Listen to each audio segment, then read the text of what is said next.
SCP-073 appears to be a heavily tanned male of Arabic or Middle Eastern descent in his early 30s, 6 feet 1 inches tall and 175 pounds, with black hair and blue eyes.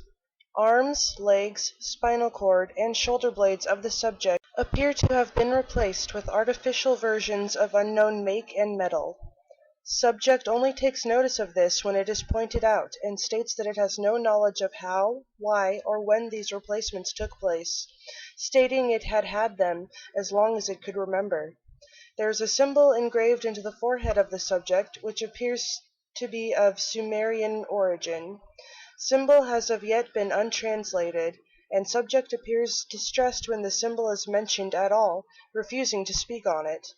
Subject does not need to eat and drink on a regular basis, but is strictly carnivorous owing to its effect on plant-based items. SCP-073, who refers to itself as Cain, is generally polite and genial to all who speak to it, though it has been described as being cold and somewhat mechanical in its speech. It is very helpful and enjoys aiding personnel in their daily actions, whatever they may be. It has highly detailed knowledge of ancient to recent events in history, and most commonly spoken languages in the world, including ones that have since died out. Subject has professed to having a photographic memory, remembering word for word all text in an 800-page dictionary that was flicked through in a minute and a half.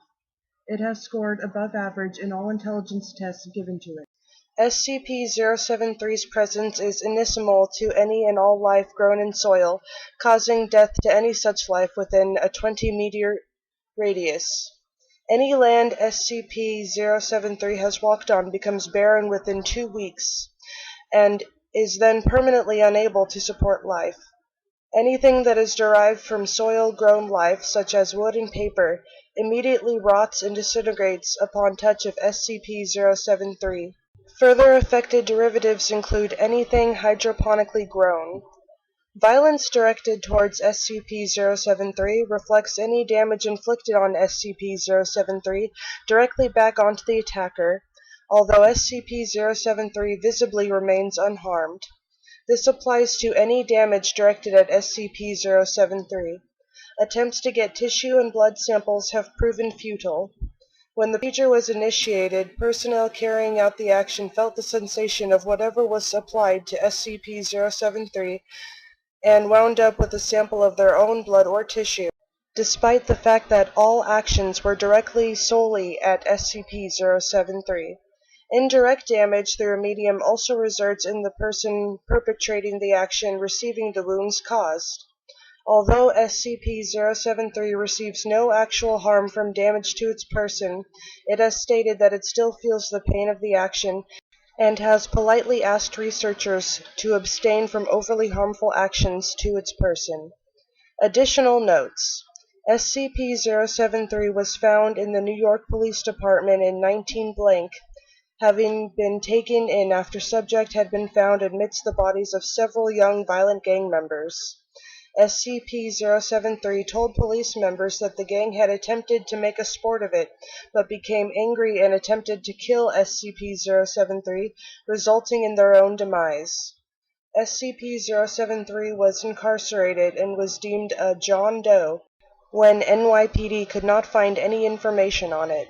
SCP-073 came to the attention of the Foundation through a routine inspection of John Does and was subsequently released into our custody. Addendum 073-1.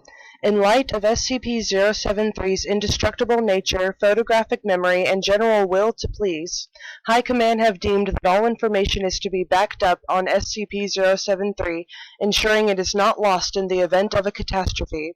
While this action has met with mixed responses, SCP-073 has agreed and sworn itself to secrecy on its part. Addendum 073-2. When information concerning SCP-076 was brought to the attention of SCP-073 for backing up, subject showed familiarity with the information, although it was disinclined to adding to it, despite the fact that it had stated that it already knew about SCP-076. It then stated it would be better for all parties involved that it not meet SCP-076. Well, this one was interesting. It's basically your average guy with some prosthetic joints and bones, who apparently is indestructible, and also has a photographic memory, so that's pretty cool. Thank you for listening to SCP Reports. I'm Suicide Rose Hellsing, and I hope I'll see you for the next episode.